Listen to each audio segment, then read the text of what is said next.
अस्सलाम वालेकुम वरहमतुल्लाहि वबरकातुहू। This is sir Naseem Zulfiqar. और आज की क्लास में हम सेकेंडरी इंग्लिश के मॉडल पेपर जो इस साल इशू हुए हैं board of intermediate education Karachi की तरफ से, उसको यहाँ पर हम सॉल्व करेंगे। चूँकि इंग्लिश की जो है वो न्यू बुक है, तो इसके लिए जो है वो इसके जो मॉडल पेपर हैं वो काफ़ी ज़्यादा इंपॉर्टेंट है और ये तमाम ग्रुप्स के लिए हैं। जो मॉडल पेपर जो है वो इंटर बोर्ड ऑफिस की तरफ से आए हैं। ऑल ग्रुप्स में मुराद इसमें हमारे पास प्री इंजीनियरिंग है या फिर प्री मेडिकल या फिर जनरल साइंस हमारे पास है, कंप्यूटर साइंस या फिर कॉमर्स एंड आर्ट्स। ठीक है, तो इन तमाम ग्रुप्स के लिए जो है वो ये हमारे पास मॉडल पेपर्स हैं। आपके किसी भी ग्रुप से ताल्लुक़ है तो इसको कंप्लीट डिटेल में आज मैं कंप्लीट ये सॉल्व करूँगा। क्वेश्चन आंसर्स वगैरह सॉल्व नहीं करूँगा, ग्रामर पोर्शन एमसीक्यूज़ वगैरह सॉल्व कर दूँगा। और अगर आपको ये कंप्लीट सॉल्व गेस्ट पेपर का पीडीएफ अगर आपको चाहिए तो ये मेरा व्हाट्सएप नंबर है 0300 215 2272। इस नंबर पर अगर आप मुझे व्हाट्सएप करेंगे तो फिर मैं आपको कंप्लीट सॉल्व पीडीएफ जो है वो आपके नंबर पर सेंड कर दूंगा। तो ये इंग्लिश का पेपर हमारे पास टोटल 100 मार्क्स का होता है, 3 आवर्स का पेपर होता है। तो सेक्शन 3 सेक्शंस पर ये जो है वो डिवाइड है। तो सेक्शन ए हमारे पास एमसीक्यूज़ है, जिसमें हमारे पास there are 20 MCQs which you are going to answer. और 20 एमसीक्यूज़ में से 5 एमसीक्यूज़ हमारे पास जो है वो ग्रामर से होते हैं। ठीक है, 5 प्रोज से हैं, 5 पोइट्री से हैं और 5 एमसीक्यूज़ हमारे पास जो है वो नॉवेल्स हैं ग्रेट एक्सपेक्टेशन से। ठीक है, तो ये सेक्शन ए हमारे पास होते हैं, 20 मार्क्स की 20 एमसीक्यूज़ हैं। तो एमसीक्यूज़ के आंसर्स पहले मैं करेक्ट आपको यहाँ पर बता देता हूँ और उसको एक्सप्लेन भी कर देता हूँ। तो शुरू के जो 5 एमसीक्यूज़ हैं 1 to 5 हमारे पास जो है वो ये ग्रामर बेस्ड एमसीक्यूज़ हैं। तो फर्स्ट है the proverb no pain no gain means dash.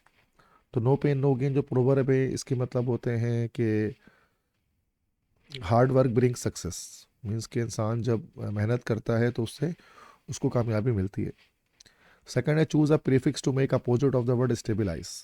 तो स्टेबलाइज को अपोजिट करने के लिए हम लोग इससे पहले डी लगा देंगे, तो ये डी स्टेबलाइज जो है वो स्टेबलाइज का अपोजिट हो जाएगा।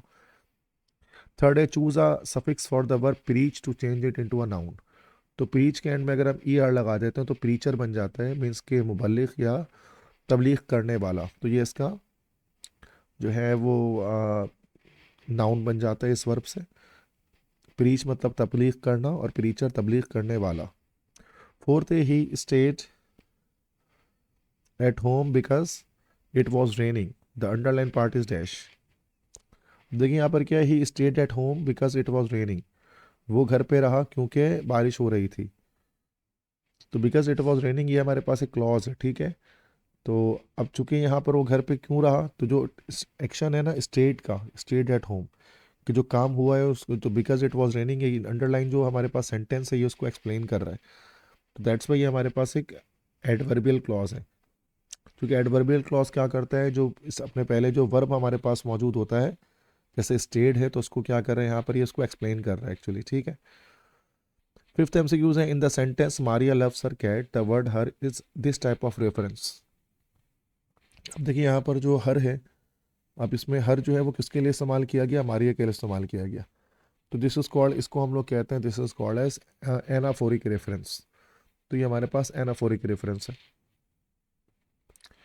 इसी तरह से नंबर 6 है एस्टेला। अब इसके बाद 6 से लेकर 10 तक हमारे पास जो है वो नॉवल ग्रेट एक्सपेक्टेशंस के एमसीक्यूज आपके पास हैं। ये 5 एमसीक्यूज हैं टोटल।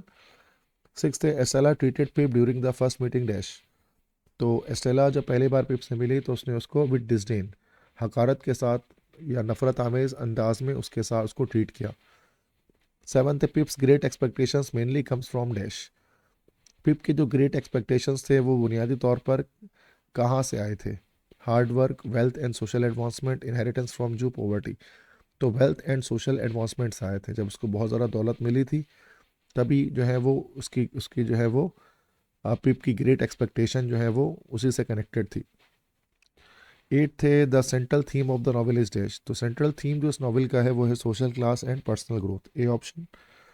9 थे मैगविच इज पिप्स डैश। मैगविच जो है वो पिप का कौन था, तो एबेल मैगविच पिप का सीक्रेट बेनिफैक्टर था जिसने उसको फ़ायदा पहुंचाया। 10th है miss Havisham is known for always dash. Miss Havisham हमेशा किस लिए जानी जाती थी, तो वेयरिंग हर वेडिंग ड्रेस, वो हर वक्त जो है वो अपने वेडिंग ड्रेस को पहने रखती थी। तो इस वजह से वो जो है उनको जाना जाता था कि वो हर वक्त अपने वेडिंग ड्रेस में मलबूस होती थी। उसके बाद नेक्स्ट 5 क्वेश्चन हमारे पास जो है वो प्रोज से रिलेटेड है। 11th है Leo Tolstoy story teachers about dash. तो लियो टॉल्स्टॉय की जो स्टोरी है that is how much land does a man need. तो ये स्टोरी हमें क्या सिखाती है? ये स्टोरी सिखाती है हमें ये ग्रीड के बारे में, लालच के बारे में बताती है कि लालच बुरी बला है। 12 है इकारस फेल बिकॉज ही डैश। ये इकारस एंड डेडलस जो स्टोरी थी ये उससे एमसीक्यूज आया है। इकारस नीचे क्यों गिर गया? बिकॉज ही फ्ल्यू हाई, क्योंकि वो काफ़ी ऊंचाई पर उड़ गया था और उसके जो पर थे जिस मोम से जुड़े थे तो वो मोम या वो वैक्स जो है वो मेल्ट हो गया था, जिसकी वजह से वो नीचे गिर गया। 13th है Martin Luther King's stands on violence for to dash.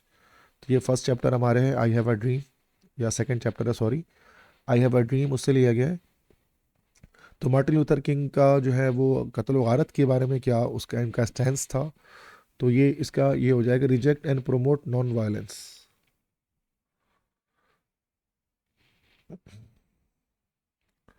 तो वो वायलेंस को रिजेक्ट करते थे और नॉन वायलेंस को वो प्रमोट करते थे, और वो कहते थे कि हमारी जो तहरीक होगी वो नॉन वायलेंट होगी, इसमें वायलेंस ज़रा भी नहीं होगी। 14 थे according to Russell happiness mainly comes from dash. Bertrand Russell के मुताबिक जो खुशी है वो बुनियादी तौर पर कहाँ से आती है? तो happiness mainly comes from healthy interest in life. ये जो चैप्टर है कॉन्क्वेस्ट ऑफ हैप्पीनेस, तो ये उससे एमसीक्यूज आया है। तो इंसान जब हेल्दी इंटरेस्ट पैदा करता है, दिलचस्पियाँ पैदा करता है ज़िंदगी में, उसी से क्या होती हैं बेटा? खुशियाँ आती हैं। 15th है major economic impact of climate change is dash. Climate change का एक बड़ा जो मुआशी इम्पैक्ट होता है वो क्या होता है? Higher poverty. इससे गुर्बत जो है वो बढ़ती है। 16th है, अब यहाँ से जो है वो पोइट्री के एमसीक्यू से स्टार्ट हो रहे हैं। According to poet one of the following actions causes a person to die slowly. ये पैब्लो नेरूडा की जो नज़म थी यू स्टार्ट डाइंग स्लोली, इसमें कह रहे कौन सा ऐसा एक्शन है जिससे इंसान धीरे धीरे मरता है? तो ये हो जाएगा, इसका ये ऑप्शन है फेलिंग टू चेंज हैबिट्स। जब इंसान अपनी आदतों को तब्दील करने में नाकाम हो जाता है तो वो धीरे धीरे मरता है। 17 थे इन the poem Sur Sassi the poet teachers us dash. तो शाह लतीफ़ की जो पोम थी सुर ससी, तो ये हमें क्या सिखाती है? ये सिखाती है हमें लव एंड डिवोशन के बारे में, मोहब्बत और अकीदत के बारे में। 18th Allama Mohammad Iqbal was a renowned poet and dash. वो एक मशहूर शायर थे और साथ में इसके फ़िलासफ़र भी थे। 19th है the tone of the pome stop all clocks is dash. Stop all clocks जो पोम है उसका टोन कैसा है? मेलैंकोलिक है। मेलैंकोलिक के क्या मतलब होते हैं? मेलैंकोलिक के मतलब होते हैं गमगीन या उदासी भरा। तो इसका मतलब हो गया गमगीन, तो काफ़ी ज़्यादा गमगीन इसका जो है वो थीम था। 20 है the poem if advises to remain calm during dash. जो पोम इफ़ है रुडियार्ड किपलिंग की लिखी हुई, वो क्या नसीहत करती है कि हमें खामोश रहना चाहिए। कब? तो ड्यूरिंग सक्सेस एंड फेलियर। चाहे आप कामयाब हो जाए चाहे आप नाकाम हो, दोनों सूरतों में इंसान जो है वो काम रहे और पुरसकून रहे। तो ये हमारे पास 20 एमसीक्यूज आ गए बेटा। अब आते हैं इसके बाद सेक्शन बी और सी को देखते हैं कि किस तरह के क्वेश्चंस उसमें आस्क किए गए। तो ये हमारे पास आ गया सेक्शन बी जो 40 मार्क्स का है बेटा हमारे पास। तो इसमें हमारे पास दो सब सेक्शंस बना दिए गए हैं, B1 और B2। चार सब सेक्शन की जगह दो सब सेक्शन है। तो सब सेक्शन, अच्छा सेक्शन B1 में क्या है कि 10 क्वेश्चन है, आपको इसमें से कोई 6 क्वेश्चन अटैम्प्ट करने हैं, ठीक है। और अगर आप इसके अंदर गौर से देखें तो आपको यहाँ पर लाइन से जो तीन क्वेश्चन आपके पास हैं 1 2 3, ये थ्री क्वेश्चन जो हमारे पास 1 2 3 हमारे पास हैं, दीज आर फ्रॉम प्रोस। उसके बाद हमारे पास 4 से लेकर 4 5 6 ये क्वेश्चन हमारे पास किससे है? दिस इज फ्रॉम पोइट्री या पोम। और बाकी लास्ट के जो चार क्वेश्चंस हैं ये हमारे पास किससे हैं बेटा? नॉवेल से हैं। तो टोटल हमें हमारे यहाँ पर जो है वो 6 क्वेश्चंस अटैम्प्ट करने हैं। तो अगर आप नॉवेल और पोम को कर लेते हैं, मीन्स अगर कोई दो पोर्शन भी कर सकते हैं नॉवेल पोम या नॉवेल प्रोस, तो आपका कंप्लीट जो है वो 6 क्वेश्चन हमारा निकल जाता है। तो बेहतर ये है कि आप नॉवेल कर लें और प्रोस कर लें, सॉरी पोम कर लें। प्रोस में काफ़ी सारे चैप्टर्स हैं तो उसको आप लीव आउट कर सकते हैं, तो इससे आपका क्वेश्चन कंप्लीट हो जाएगा। सेक्शन B2 हमारे पास है, दिस इज़ ग्रामर पोर्शन। तो ग्रामर पोर्शन में हमारे पास इसमें हमें चार क्वेश्चन अटैम्प्ट करने हैं और 5 क्वेश्चंस गिवन है। तो क्वेश्चन 11 है match any 4 of the following words या phrasal verb of column A with the meaning in column B. Column A को कॉलम बी से मैच करना है हमें। जो हमारे पास सिमिलर मीनिंग्स हैं। जैसे फर्स्ट है कीप इट अप। तो कीप इट अप का मतलब होता है किसी चीज़ को कंटिन्यू करना हो, तो ये उसका कंटिन्यू हो गया। सेग्रीगेशन, सेग्रीगेट का मतलब होता है किसी चीज़ को अलग अलग करना, तो इसका हो जाएगा बीइंग अ पार्ट। कनिंग के मतलब होते हैं श्रूड, श्रूड मतलब होशियार, वही कनिंग। गेटिंग ऑन मतलब होता है किसी चीज़ को मैनेज करना। और सिम्फनी का मतलब होता है हारमोनी। तो ये हमारे पास जो है वो हमारे पास मीनिंग्स इसके हमारे पास आ गए। कॉलम ए कॉलम बी को उस तरह मैच करना है, that's an easy question. Next question है use any four of the following idioms in your sentences. Idioms को अपने सेंटेंसेस में इस्तेमाल करना है। तो अब ये अलग अलग सेंटेंस है, इसको मीनिंग तो मैं नहीं बता रहा, मैं डायरेक्ट इसको सेंटेंस में यूज़ कर लेता हूँ। जैसे फर्स्ट हमारे पास है गो वायरल। तो ये मैं 12 क्वेश्चन यहाँ पर मैं अटेम्प्ट कर लेता हूँ, ताकि आप भी ठीक तरह से समझ पाएँ कि किस तरह से इसको हमें करना है।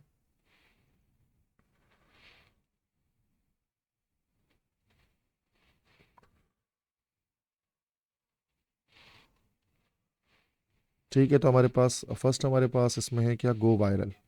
ठीक है, इसमें नंबरिंग तो है नहीं, तो मैं इस तरह से नंबर डायरेक्ट कर लेता हूँ, दैट्स वन। तो गो वायरल मतलब होता है किसी चीज़ का वायरल हो जाना, किसी चीज़ का बहुत ज़्यादा फैल जाना। जैसे कि हम यहाँ पर किसी भी तरह से कह सकते हैं कि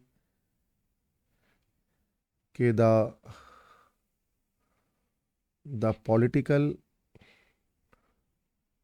the political campaign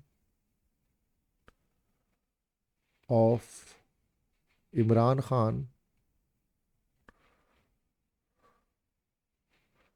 went viral. कि इमरान खान ने जो पॉलिटिकल कैंपेन चलाई थी तो वो वायरल हो गई, मतलब वो फैल गई दूर दराज जगहों तक। वायरल हो जाना, इंटरनेट कम्युनिटी पर जो है वो फैल जाना।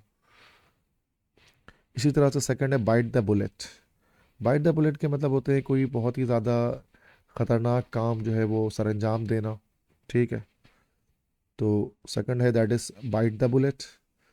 जैसे कि the soldier the soldiers bite the bullet during war. तो जो सोल्जर्स होते हैं वो बहुत ही ख़तरनाक काम सरंजाम देते हैं जंगों के दौरान, या वो ख़तरों से लड़ते हैं। थर्ड है spill the bean. Spill the bean का मतलब होता है कोई सीक्रेट बताना ना, कि उस राज फाश कर देना। तो he spilled the bean about he spilled the bean about political scandal. तो उसने पॉलिटिकल स्कैंडल के बारे में क्या किया भाई, कि उसने उसको स्पिल द बीन कर दिया, या फिर उसने सीक्रेट बता दी। और शॉर्ट फ्यूज मतलब होता है जल्दी गुस्सा होने वाला। ठीक है, जैसे कि my Urdu teacher is a short fuse. कि मेरे उर्दू के टीचर को बहुत जल्दी गुस्सा आ जाता है, तो इस तरह से ये हो गया। फिफ्थ है once in a blue moon. Once in a blue moon का मतलब होता है बहुत मुश्किल से कभी, या शाज़ व नादिर हम कह सकते हैं। तो ये he visits my home once in a blue moon. मतलब वो बहुत मुश्किल से या बहुत कभी कभार जो है वो मेरे घर आता है, once in a blue moon. Sixth है घोस्ट समवन। किसी को घोस्ट करने से मुराद होता है किसी से कता ताल्लुक कर लेना, किसी से तमाम तरह की कनेक्शंस को जो है वो डायरेक्टली ख़त्म कर देना, उसको घोस्टिंग कहते हैं, घोस्ट कहा जाता है। ठीक है, तो हम इस तरह से कह सकते हैं कि my friend ghosted me after a small argument. तो इस तरह से हो सकता है। तो उसके बाद सेवन्थ है हमारे पास a fish out of water, मतलब जलबीन मछली, मतलब किसी चीज़ के लिए तड़पना बहुत ज़्यादा। ठीक है, तो द टॉडलर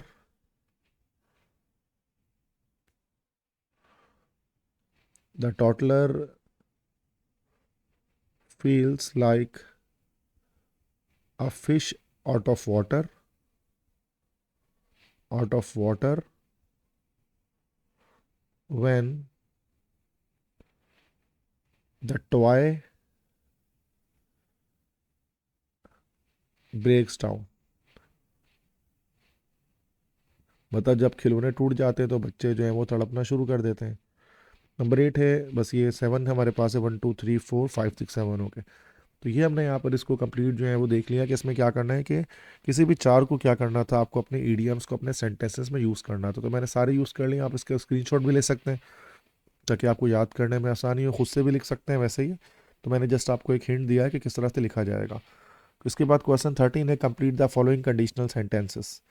कंडीशनल सेंटेंसेस को हमें कंप्लीट करना है, तो अलग अलग टाइप के कंडीशनल सेंटेंस होंगे। ए है, if water reaches 100 degree Celsius, तो ये जीरो कंडीशनल है। If water reaches 100 degree Celsius comma it boils, तो 100 डिग्री जब टेम्परेचर होता है पानी का तो वो बॉयल हो जाता है। बी है, she will join us if dash, she will join us if we invite her, तो ये फर्स्ट कंडीशनल है कि अगर हम उसको इनवाइट करेंगे तो वो हमें ज्वाइन करेगी।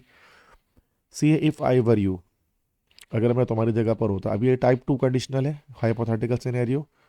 If I were you I would break his teeth, तो अगर मैं तुम्हारी जगह पर होता तो मैं उसके दांत तोड़ देता। डी है, they would not have failed if, तो ये टाइप 3 कंडीशनल है, तो ये हो जाएगा if they had worked hard. तो टाइप 3 में हमारे पास क्या होता है कि हम इसको पास परफेक्ट में बनाते हैं, इफ़ वाला जो क्लॉज होता है, if they had worked hard. ठीक है बेटा, तो ये हमारे पास कंप्लीट द फॉलोइंग कंडीशनल हो गया। नेक्स्ट 14 है, डू एज डायरेक्टेड। तो जैसा मतलब डू एज डायरेक्टेड में जैसा कहा जा रहा है आपको उसी तरह से इसको कर देना है। पहला है, I have 3 favourite sports, hockey, soccer and tennis. Punctuate, punctuate करना है। तो आई हैव 3 फेवरेट स्पोर्ट्स, उसके बाद हमारे पास आ जाएगा, हमारे पास कॉलन आ जाएगा, चूँकि एक लिस्ट हम स्टार्ट करने वाले हैं। उसके बाद हॉकी के बाद कॉमा आएगा, फिर सॉकर एंड टेनिस। ठीक है, अगर हम अमेरिकन इंग्लिश फॉलो करें तो सॉकर के बाद भी कॉमा आएगा। I have 3 favourite sports, hockey, soccer and tennis, ये इस तरह से हो जाएगा। बी है, this is the girl full stop she won the speech competition, make a compound sentence using coordinating conjunction. जो कंपाउंड सेंटेंस बनाते हैं कोऑर्डिनेटिंग कंजंक्शन को यूज़ करके। अब कोऑर्डिनेटिंग कंजंक्शन क्या होता है हमारे पास, आप जानते ही, हमारे पास फैन बॉयस कंजंक्शन होता है। फैन बॉयस, फैन बॉयस का मतलब होता है फॉर, एंड, नॉट, बट, और, येट, सो। तो इनमें से कोई एक हमें इस्तेमाल करना है। तो this is the girl she won the speech competition, तो अब यहाँ पर ये फॉर तो नहीं लगेगा, एंड नॉट भी नहीं लगेगा,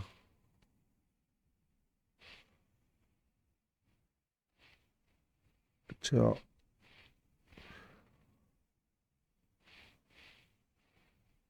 तो यहाँ पर एंड लग सकता है, this is the girl and she won the speech competition,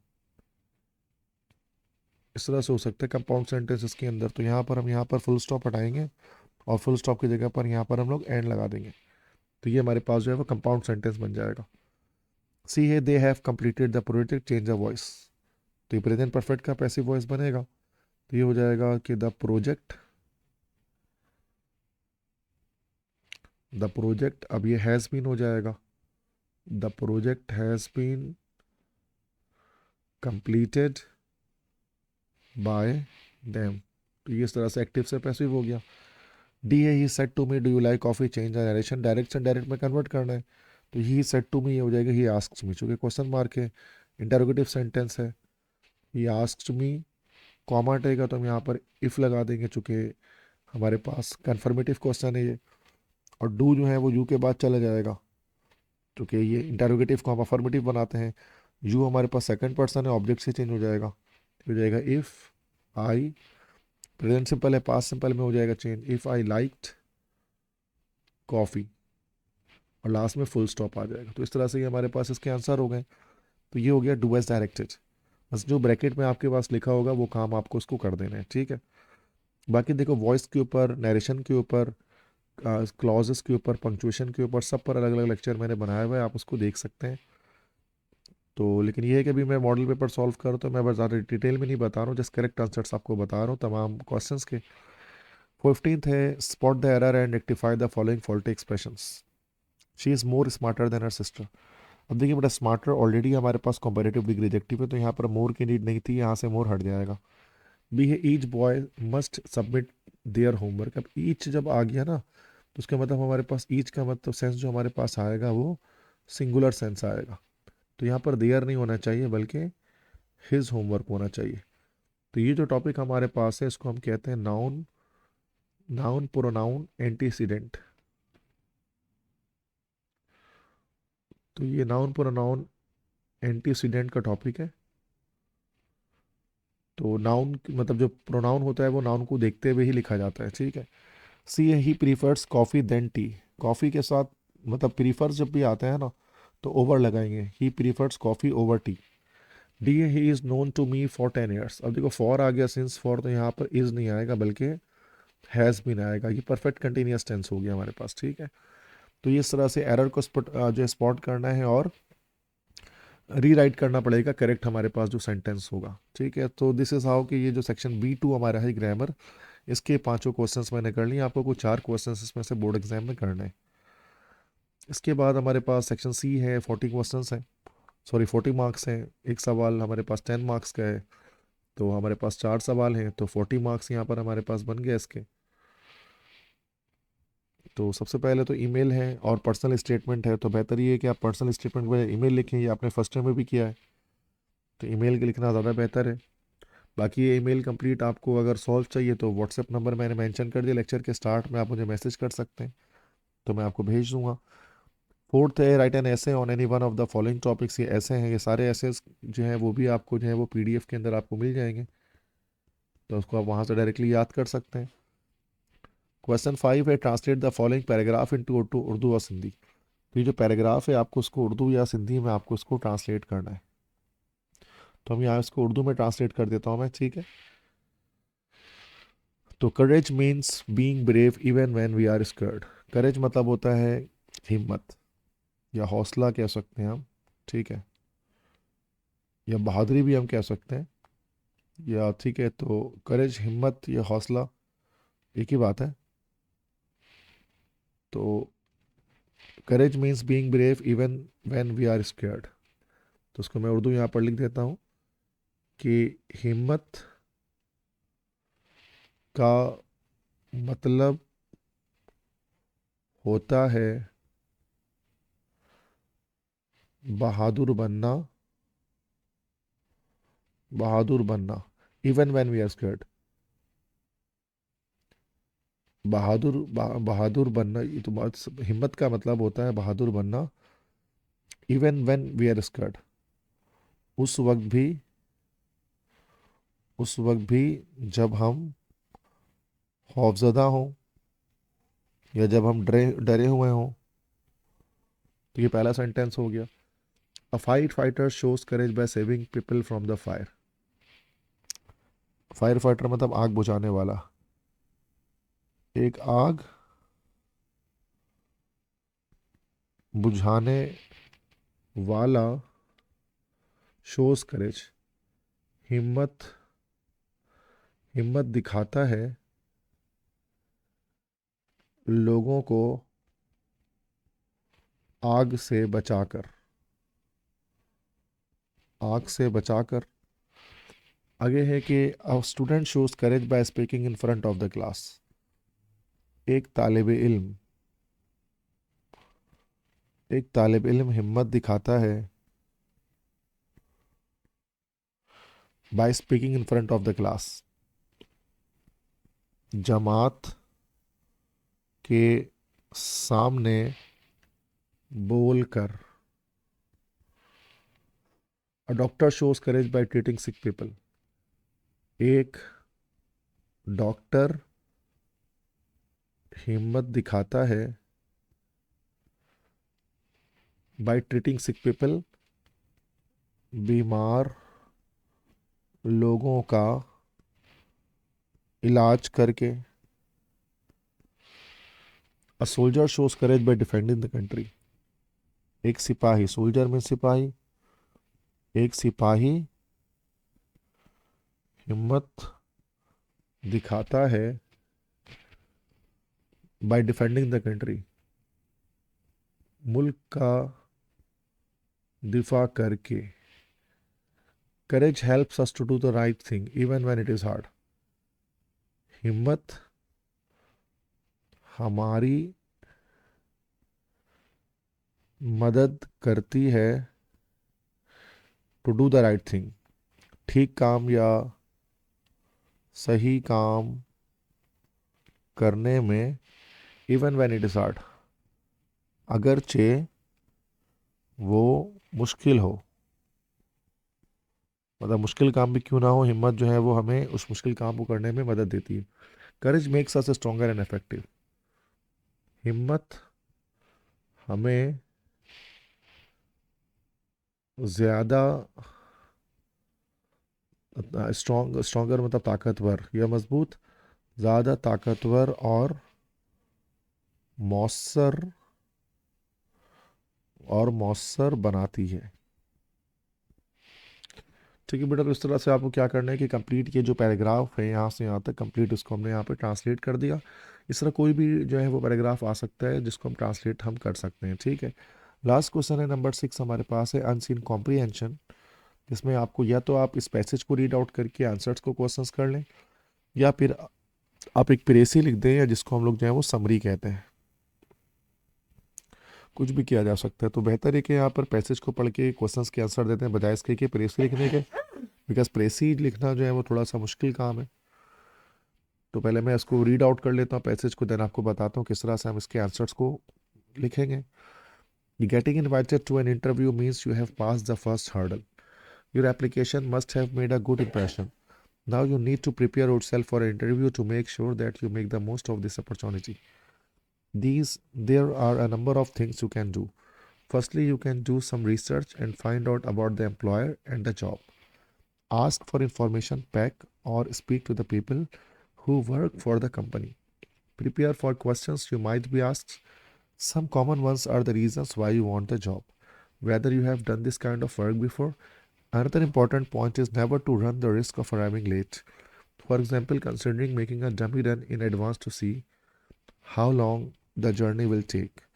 It is also crucial to give plenty of thoughts to what you are going to wear. This will depend on the job you are applying for. There is no need to buy a new outfit, but aim to look neat and tidy. You need to make a good impression. तो ये हमारे पास एक passage है interview के हवाले से, कि अगर आपके कोई इंटरव्यू अगर आप देने वाले हैं तो फिर आपको किस तरह से तैयारी करनी है उसकी। ठीक है, first name two things you can do to prepare for interview according to the passage. मतलब दो चीज़ों के बारे में बताएं कि क्या करना है। तो फर्स्टली, तो ये यहाँ से हो जाएगा पहला सवाल, फर्स्टली तो है यहाँ पर, ये आ गया।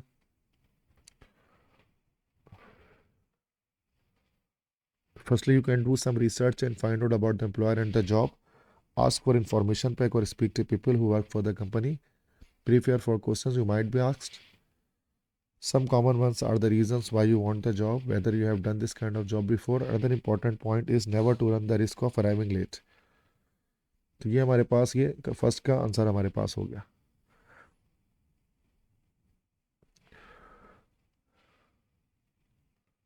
तो सेकंड क्वेश्चन है why is it important to plan your journey to the interview in advance.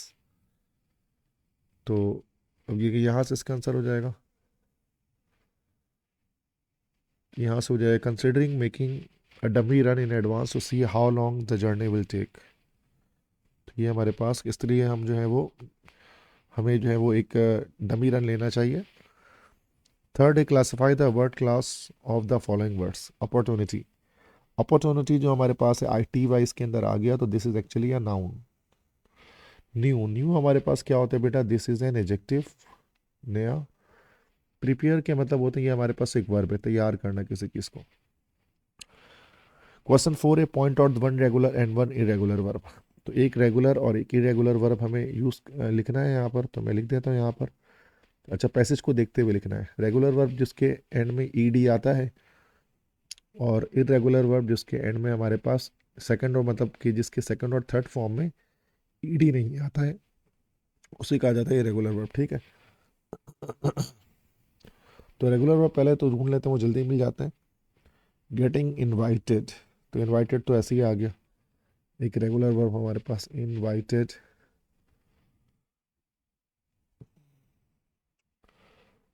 तो एन इंटरव्यू मीन्स यहाँ पर हमारे पास जो है वो इरेगुलर वर्ब आ गया, क्योंकि मेंट इसकी सेकंड थर्ड फॉर्म होती है। तो बहुत सारे मिल सकते हैं हम यहाँ पे, फर्स्ट लाइन में हमें दोनों मिल गए। नेक्स्ट है क्वेश्चन 5 है suggest suitable title to the passage. एक टाइटल जो है वो यहाँ पर देना है इस पैसेज को। ठीक है। तो जैसे मैंने एक पैसेज को टाइटल दे दिया getting ready for an interview, तो ये उसका पैसेज इस तरह, हर चूंकि अनसीन कॉम्प्रीहेंशन है तो बेटा सबके पैसेजेस अलग, आंसर आंसर टाइटल्स अलग अलग लिख सकते हैं। तो बेटा कंप्लीट हमारे पास जो है वो ये सेकेंडरी इंग्लिश का मॉडल पेपर है जिसको मैंने यहाँ पर सॉल्व किया। तो अगर आपको ये मॉडल पेपर हमारे पास जो है इसकी कंप्लीट पीडीएफ आपको रिक्वायर है इसके सॉल्व फॉर्म में, तो ये आप मुझे व्हाट्सएप कर सकते हैं इस नंबर पर 030021522272। तो I can provide you the solution of this model paper. और इसके अलावा अगर आपको नोट्स रिक्वायर है सेकेंडरी के इंग्लिश के या किसी भी सब्जेक्ट के, तो भी आप मुझे इस नंबर पर जो है व्हाट्सएप कर सकते हैं। तो myself sir Naseem Zulfiqar. I hope so कि आपको ये लेक्चर पसंद आया होगा और आपकी चीज़ें समझ में आई होंगी। इंशाल्लाह I will meet again in the next lecture. Till then take care of yourself. अल्लाह हाफिज़।